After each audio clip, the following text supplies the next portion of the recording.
What's up, fanboys and fangirls? Welcome to another What the Fanboy review. My name is Luke. Joining me here is Tyler. What's up, what's up? And to my right is the beautiful Brett, I'd say. It's made its way to the videos. That's right. Sorry, Luke. Oh, well. I'll call you beautiful one day. No, I'm okay. Well, we're here to review our first movie of 2019, Glass. Just came out, and we saw it. We did. We didn't see it together. We did not. Didn't. Well, Luke and I did. I feel like we would have had a very interesting conversation after walking out of the theater. It was really cold. I just wanted to go home. Yeah. So I guess general thoughts, and then we'll go more into it after we all say just how we liked it or didn't like it. For instance, I did not like this movie. I will say that, I mean, it's in the title of this video, but spoilers, we're not holding back. So. Yeah. I give it a straight to streaming in our review format. We should update people real quick on our review format. It's quick. Lowest level. Lowest level is Dumpster Fire. Next is straight to streaming. Matthew McConaughey, because all right. Fanboy worthy. Booyah. Okay. So mine was the second lowest, straight to streaming. Meaning, wait for it on a streaming service, because I don't think it's worth seeing in theaters. I thought this movie was kind of just worthless. I thought it was kind of boring, had some good stuff in it, good performances, but overall I did not like how it ended. I liked it a little bit more than Luke. It got a Matthew McConaughey for me because it's all right. I thought the character performances were all really good, providing plenty of entertainment, but overall the script was just kind of lackluster. And it really stumbled through the finish, so it just lands in the all right category for me. I'm the highest in our rating system. It's not a booyah, but it's a fanboy worthy for me. I think it does a good job of exploring what real life superheroes. I don't know. It's hard to say real life superheroes. M. Night creates a world that I think is very intriguing, and he does something differently with this story that we, as an audience, aren't used to seeing, and I liked it. I liked that it subverted those expectations. I like movies that subvert expectations. I thought this one didn't do it as well as some other movies that I've seen. I'll agree with maybe it stumbled through the third act a little bit. But overall, performances are great, and I really appreciated that this was just an M. Night movie, and he was allowed to just do his own thing. I would agree with that. I think it's cool that they let him do what he wanted to, and that's kind of Blumhouse's MO. Yep. You know, they let directors do what they want, and so I think it was a match made in heaven for those two.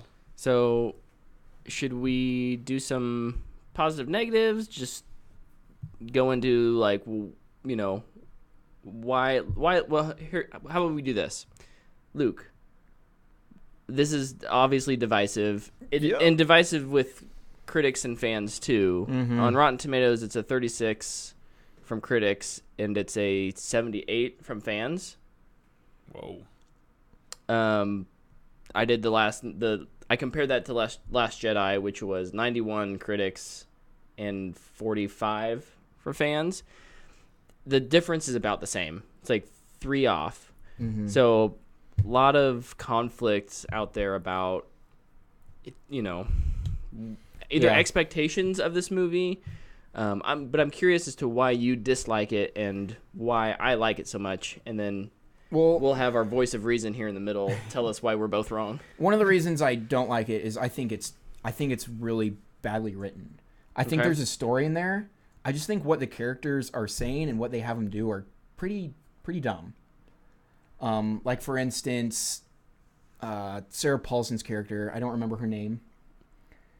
She's the psychiatrist. Yeah.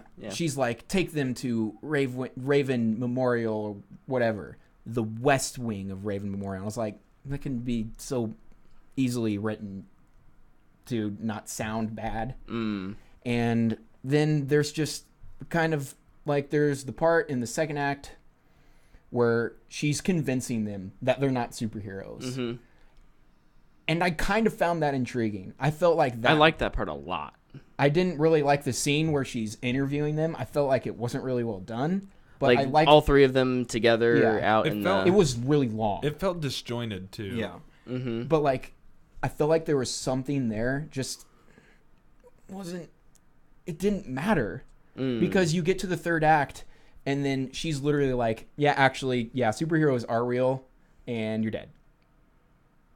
And I was just like, "What?" And then there's another twist, and then another twist, and I didn't really care. Let's see. Like,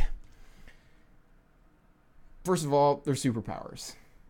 You see Bruce Willis bending steel and moving a car. There's people that can do that. There's some really strong people. Sure, they're bigger than Bruce Willis, but there's still people that can do that. There's crazy stories about people lifting cars. Right. Things like that happen. There's some very smart people. So I was really intrigued by the storyline of you just don't really know who you are. You guys are crazy people. Yeah. And we're here to stop you because you guys are insane. You guys could hurt some people. Yeah. And then like the third act goes from 0 to 100 to 0, I feel like. It's just like, oh, here it comes. Like, yep, they have their powers and they're about to go for it.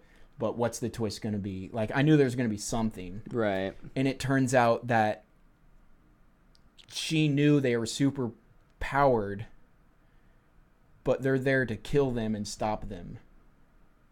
I almost didn't see that as much of a twist as it is. And yeah, it is a twist. It's the first twist. It's the first twist. Yeah.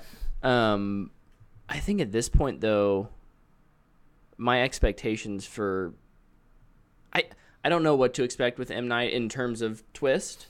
At this point, if I were in his shoes at this point in his career, I would say I don't want to do a twist because everyone expects it. Yeah. So what does he do in this one? He like triples down and he says, "Well, here's something. Well, here's something. Well, but guess what? Here's this thing." It didn't work for me. Like having the government agency, and I thought it was weirdly done how they're in the diner and then one person leaves and they're like, "Now we can talk." It's like, okay. I did find how they and the behind the scenes of how they operated, the little shots there. I thought that was weird. The weirdest part, I think, is when Bruce Willis is getting drowned in this much water, and she walks over and she goes, "This is what we're all about." Touches them so he can do his weird psychic thing. Mm-hmm.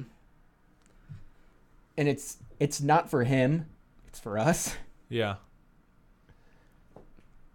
It felt so hamstringed in there. It's a little meta. It's like just either kill him or he needs to break out and they need to actually have their fight. I just needed something. It felt so out of place. Well, it just felt like it was underdeveloped. Like there was nothing that really pointed to, hey, this chick's part of this organization that kills superheroes. Mm-hmm. Like there's one scene in a diner and you're like, oh, this is kind of weird and out of place. I would agree with that. And then at the end it's like everybody's in this organization and they're all here to kill you, and I was like, well, what? Like where did I miss? Like I felt like I missed something. Sure. No, I'll concede that I think that aspect of the film could have been done better. Mm-hmm. Oh yeah. Specifically, you could have had some, because that one kind of came out of left field. Right. If you had something, the three secondary characters, Casey, his son, and Glass's mom, if they had something that kind of leaned in towards that or away from that, and how about this shadow organization trying to kill them so they can't spread the news? Even if it's not like a and then we're like, wait, who are these people? Vocalization of, but maybe there's a comic that's open to it that I didn't catch that in the movie. Yeah. As there, it wasn't foreshadowed at all. No, and so it was very much. Whereas the second twist, which would have been Kevin's the second twist, Kevin's dad, how he was on the train. I was like, that's cool, good job. I thought that was really cool. Yeah, I'd agree. And then the third twist was that Glass knew the whole time. So he got the security cameras in there and filmed everything. And now everybody has footage of a dude pushing a car and knocking down a door, which, I mean, today, and everybody believes it looks like, on the news and stuff. Yeah, that stuff right away. can be so faked now. Like, I mean, I just couldn't believe that people would be like, oh my gosh, there are superheroes out here. That dude hit a car and it's dented. Wow. You know what it feels like? It feels like it was an ending that was probably conceived of 15 years ago. Well, I was going to say that too. That was something I mentioned to you after the movie, is that, like, this is a movie it didn't that, age well. Right. Like, this is a movie that is hampered. Its script specifically is hampered by trying to connect a movie that came out almost 20 years ago to a movie that's coming out today. And, like, making that work is not easy. Like, that's a hard road to navigate. And so we get these disjointed plot twists and these out of left field things that, to us, they're like, man, it doesn't really fit. And also, but, like, in the overall vision, that was his vision from the beginning. And like you said, it just didn't age well. And that's how comics used to be. Right. It would be this weird story, and then the villain would come out and be like, actually, I was doing this the whole time. You never saw it coming. Yeah. It's not really how comics are anymore. I mean, they still do the twists and stuff, but comics are a lot different. And I felt like this was a movie coming out in 1998. Right. In 1998, this movie's amazing. And, like, all that stuff would be more believable, I think. Yeah, sure. I really liked... say some of the things you liked. I've been talking about negatives, so... I'll talk about positives with Brett, like I talked about negatives with you. That's why I'm here. Voice of reason. I'm the John Doolittle. So I enjoy M. Night and kind of how he processes things and thinks about things and uses metaphors. This is, I think, the most difficult part about Glass is that it's a movie that's probably a more true sequel to Unbreakable, but Split has to slide in there somehow. And if the message... Go ahead. Well, you know, he's done a lot of interviews since the movie's come out, and he talked about how where Split fits. And Kevin Wendell Crumb was actually originally in Unbreakable and was part of that story that Dunn would have to fight him. And so, like, they broke Split off into its own movie. And so that's why it's there. Yeah. Okay. So real quick, I'll just go over some positives, some overall positives. I kind of want to respond. I don't know if I should do that. Yeah. How I should do this. Okay, I'll respond to your... I agree with the first twist. I think is too far out of left field. But I like it. I like the idea that this agency is still real. I think it could have been cool. But you're right. I will agree that it was maybe poorly implemented. Second, Kevin Crumb's dad being on the train. I thought that was Mr. Crumb. I thought that was really good. That's a very classic Shyamalan twist, right? His dad in that movie and the doctor who gets his throat slit looked so similar. I looked at Tyler and was like, "Is that nurse his dad?" And I thought I was right for a bit. I was like, "That's so weird." Just and odd. Then I was like, "Oh no, never mind." Not important. And then I think our biggest difference is I liked so to you the third twist is that, I mean, I guess it's a twist.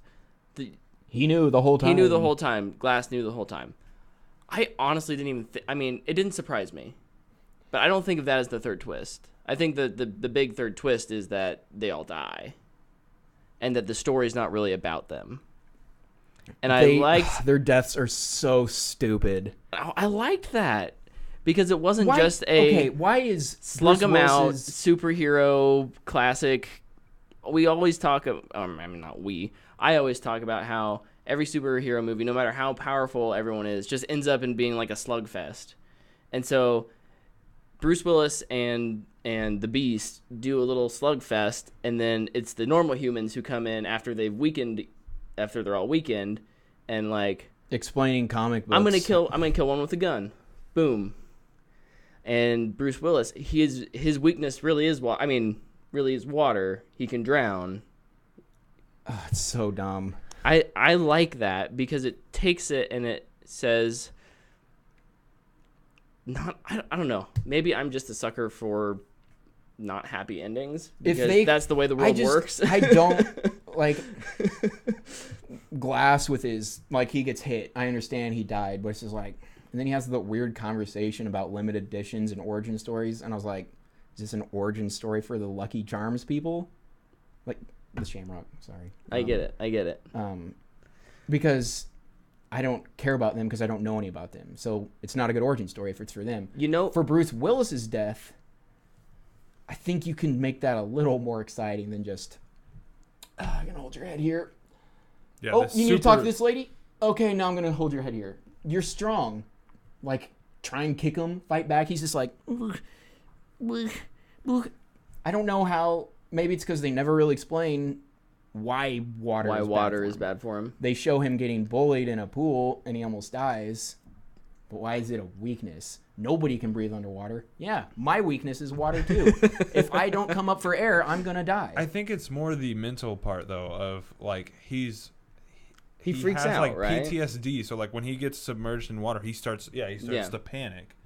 And what happens when you panic underwater? Start to take water in.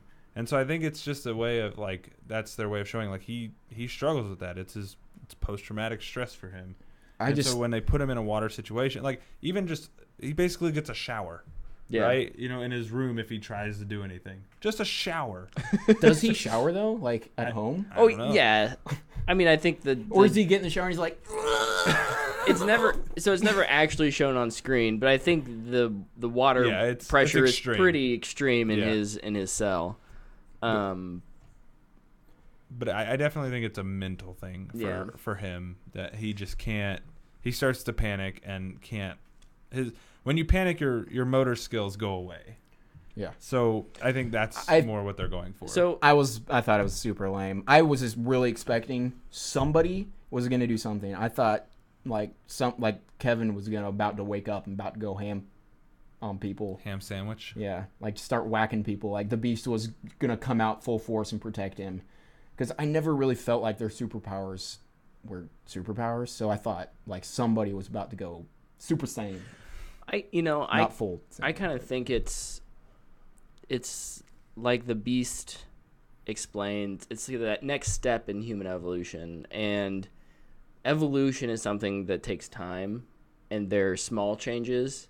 And so these are slightly increased behaviors or traits in these individuals.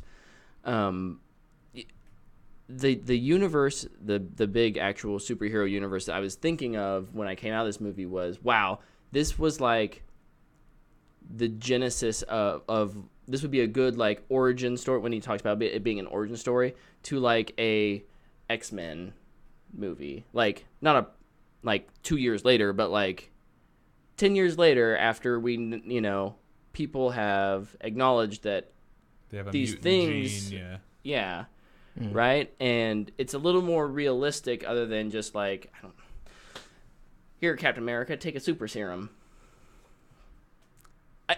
I don't know how to explain it other than like I liked it because the movie didn't end up being about those three characters. The movie, the arcs, yes, although none of them really have that much of an arc, but it's about revealing that we live in a world where people are different and you can go out and you can be different. Just like in X-Men, how it's a not a parody. It's not the right word. Homage. No. A commentary on civil rights, and like this is in that same vein, I think, a commentary on being the best version of yourself. Kinda, yeah. Or the worst. Or the word. I mean, about being yourself. Yeah.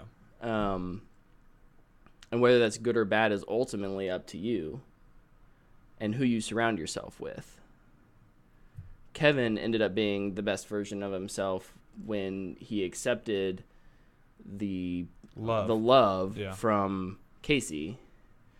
All of their weaknesses are really simple. Yeah. Water, it's not love, over complex. touch. All their powers are super simple too. Mm-hmm. Yeah. But I mean, Anyways, I think I was just so I was waiting for something more to happen, and then when it happened, I was just like, oh, okay.